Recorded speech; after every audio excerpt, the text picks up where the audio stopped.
여러분, 혹시 카톡을 하다가 소름 돋는 기분을 느껴본 적 없으신가요? 내가 쓰는 특이한 이모티콘과 문장 끝맺음을 토시 하나 안 틀리고 따라하는 사람 말이죠. 처음엔 나랑 잘 통하나 보다 싶지만 시간이 갈수록 왠지 모를 불쾌감이 밀려옵니다. 단순한 유행어를 따라 하는 수준을 넘어 마치 내 자아를 복제하려는 듯한 느낌. 이건 단순한 우연이 아닙니다. 당신의 뇌가 감지한 아주 위험한 신호일 수 있어요. 왜 이들은 자기만의 색깔 없이 타인의 말투에 기생하며 안도감을 느끼는 걸까요? 마치 내 영혼의 지문을 도둑 맞은 것 같은 기분이 드는 건 지극히 정상적인 반응입니다. 오늘은 이 미묘하고도 불쾌한 말투 동기화 현상 뒤에 숨은 본능을 파헤쳐 봅니다. 자, 이제 당신의 카톡 창을 열고 그들이 보낸 메시지를 다시 한번 찬찬히 살펴보세요. 우리가 흔히 쓰는 유행어나 밈을 따라 하는 것은 자연스러운 소속감의 표현입니다. 하지만 우리가 오늘 이야기할 말투 복사는 그 깊이가 완전히 다릅니다. 그들은 단순한 유행어가 아니라 나의 고유한 언어 습관까지 복제합니다. 내가 자주 쓰는 오타, 줄임말, 나만의 감탄사까지 그대로 가져가죠. 이건 호감의 표시인 미러링을 넘어선 자아 도취적 잠식에 가깝습니다. 상대가 나를 동경하는 것인지 아니면 나 자체가 되고 싶어 하는 것인지 구분해야 합니다. 나만의 고유한 색깔을 잃고 누군가의 완벽한 복사본이 되려는 듯한 그들의 행동. 그것은 자신의 텅 빈 자아를 채우기 위한 가장 손쉬운 방법일지도 모릅니다. 자, 이제 이 기괴한 동기화 현상의 과학적 비밀을 밝혀볼까요? 우리 뇌에는 타인의 행동을 보기만 해도 마치 내가 하는 것처럼 반응하는 신경세포가 있습니다. 바로 거울 뉴런입니다. 이 세포 덕분에 우리는 타인의 감정에 공감하고 행동을 학습하죠. 무의식적으로 상대의 말투를 닮아가는 카멜레온 효과도 사실 이 거울 뉴런의 작품입니다. 친밀한 관계에서 미러링은 유대감을 높이는 아주 훌륭한 생존 전략이 되기도 하는데요. 문제는 전두엽의 통제가 약해질 때 발생합니다. 나를 지키는 필터가 고장나는 것이죠. 전두엽이 자기 조절 능력을 잃으면 타인의 정체성을 무분별하게 흡수하기 시작합니다. 본래의 나라는 경계선이 허물어지고 타인의 색깔에 완전히 압도당하는 상태가 됩니다. 결국 이 소름 돋는 모방은 고장난 거울 뉴런이 보내는 일종의 뇌과학적 오작동입니다. 그렇다면 이 오작동은 단순한 실수일까요? 아니면 의도된 공격일까요? 누군가 나를 따라할 때 느껴지는 그 미묘한 불쾌감, 그 정체는 무엇일까요?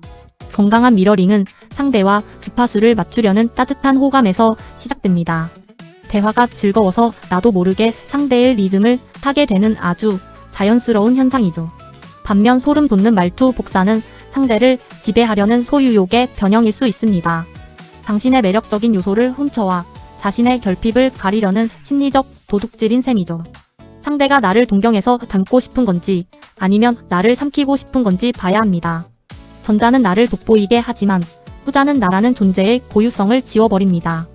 말투를 복사당할 때 느끼는 침범당한 기분은 결코 착각이 아닙니다. 이제 이 복제 심리가 어떻게 당신의 에너지를 뺏어가는지 더 깊이 알아볼까요? 말투를 복사하는 행위는 단순히 글자만 베끼는 것이 아닙니다. 당신이 쌓아온 사회적 이미지, 즉 디지털 페르소나를 훔치는 일이죠. 그들은 당신의 세련된 말투나 유머를 복제해 자신의 가치를 높이려 합니다. 당신의 고유한 에너지를 흡수하여 본인의 것으로 포장하는 에너지 뱀파이어인 셈입니다. 이 과정에서 당신은 알 수 없는 피로감과 자존감의 하락을 경험하게 됩니다. 내 고유의 주파수를 도란당할 때 우리 정신은 본능적으로 위협을 느낍니다. 그들은 교묘하게 당신의 서열 아래에 있는 척하면서 실제로는 당신을 조종하려 하죠. 결국 당신의 색깔은 흐려지고 상대방만 당신의 색으로 선명해지는 기괴한 상황. 당신의 아우라를 지키기 위해선 이 교묘한 에너지 탈취를 즉시 알아차려야 합니다. 왜 이들은 자신만의 고유한 말투를 갖지 못하고 타인의 것을 탐내는 걸까요? 심리학적으로 이는 텅 빈 자아를 가진 사람들에게서 흔히 나타나는 특징입니다. 스스로가 누구인지 정의하지 못하기 때문에 타인의 색깔을 빌려 자신을 채우려 하죠.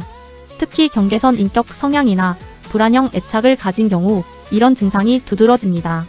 대상과 나를 동일시함으로써 혼자일 때 느끼는 근원적인 불안을 해소하려는 겁니다. 당신의 말투를 복사하는 순간 그들은 비로소 안전하다는 착각에 빠지게 되죠. 하지만 빌려온 자아는 결국 모래성처럼 쉽게 무너질 수밖에 없는 가짜일 뿐입니다. 그들의 모방이 심해질수록 당신이 느끼는 불쾌감은 자아, 침범에 대한 경고입니다. 자아의 결핍이 만들어낸 이 슬픈 복제극, 그 끝에는 무엇이 기다리고 있을까요? 처음엔 말투뿐이었지만 점차 당신의 취향과 소비 패턴까지 닮아가기 시작합니다. 당신이 좋아하는 카페, 즐겨 듣는 음악, 심지어는 인맥까지 복사하려 들죠. 이건 단순한 동경을 넘어선 가스라이팅과 나르시시즘의 위험한 징후입니다. 당신의 정체성을 야금야금 갉아먹어 결국 당신을 대체하려는 무의식적 공격이죠. 우린 정말 소울메이트야라는 말로 당신의 경계심을 교묘하게 허물기도 합니다. 하지만 그 친밀함의 끝에는 당신의 고유한 존재감을 지워버리려는 의도가 숨어 있습니다. 어느 순간 당신은 주변 사람들로부터 둘이 너무 똑같다는 말을 듣게 될 겁니다. 바로 그때가 당신의 심리적 영토가 침범당했음을 알리는 마지막 경고등입니다. 이 위험한 복제 게임에서 당신의 자아를 지켜낼 방법은 없는 걸까요? 유독 한국 사회에서 이런 말투 복사가 빈번하게 일어나는 이유는 무엇일까요? 우리는 아주 어릴 때부터 튀지 말고 중간만 가라는 동질성 압박을 받으며 자랍니다. 다르면 배척당할지도 모른다는 공포가 무의식 속에 깊이 뿌리박혀 있는 것이죠. 그래서 우리는 집단에 속하기 위해 상대의 언어와 태도를 빠르게 복제하려 합니다. 다들 이렇게 하니까라는 명분 아래 나만의 고유한 개성은 서서히 뒷전이 됩니다. 뇌의 전두엽은 사회적 평판을 관리하느라 나다움을 지키는 에너지를 소모해 버립니다. 결국 말투 복사는 이 삭막한 사회에서 살아남기 위한 슬픈 보호색일지도 모릅니다. 하지만 모두가 똑같아질수록 우리는 그 어느 때보다 더 심한 소외감을 느낍니다. 집단의 편안함 뒤에 숨겨진 이 동질성에 덫에서 이제는 벗어나야 할 때입니다. 누군가의 노골적인 말투 복사에 불쾌함을 느꼈다면 그건 당신의 직감이 보내는 경고입니다. 이제는 나를 지키기 위한 건강한 심리적 경계선을 그어야 할 때입니다. 상대의 모방이 불편하다는 신호를 비언어적으로 전달하는 것부터 시작해보세요. 그가 따라하기 힘든 나만의 독특한 표현이나 이모티콘을 잠시 멈추는 것도 방법입니다. 반응을 줄이고 대화의 온도를 낮추는 디지털 거리두기가 필요합니다. 나의 일상과 취향을 실시간으로 공유하던 습관을 잠시 멈춰보세요. 상대가 나의 색깔을 복사할 소스를 차단함으로써 침범의 빌미를 주지 않는 것이죠. 진정한 관계는 서로의 다름을 존중할 때 비로소 건강하게 유지될 수 있습니다. 당신의 고유한 주파수를 지키는 것은 이기적인 게 아니라 스스로를 존중하는 일입니다. 결국 누군가 나를 복제하려 한다는 건 당신이 그만큼 매력적인 존재라는 반증이기도 합니다. 하지만 나의 빛이 타인의 결핍을 채우는 도구로 전락하게 두어서는 안 됩니다. 말투는 단순한 습관이 아니라 당신의 삶과 가치관이 투영된 영혼의 지문이니까요. 이제 타인의 시선에서 벗어나 당신만의 고유한 언어를 더 사랑해주세요. 남을 따라하느라 급급한 사람보다 자기만의 색을 지키는 사람이 훨씬 아름답습니다. 불쾌한 관계에 에너지를 쏟기보다 나를 온전히 이해해주는 이들에게 집중하세요. 건강한 거리두기는 당신의 멘탈을 지키는 가장 강력하고 품격 있는 방패가 됩니다. 오늘 이 영상이 당신의 소중한 나다움을 지키는 작은 용기가 되었기를 바랍니다. 당신의 주파수는 오직 당신만이 낼 수 있습니다. 오늘도 나답게 평안하시길 바랍니다.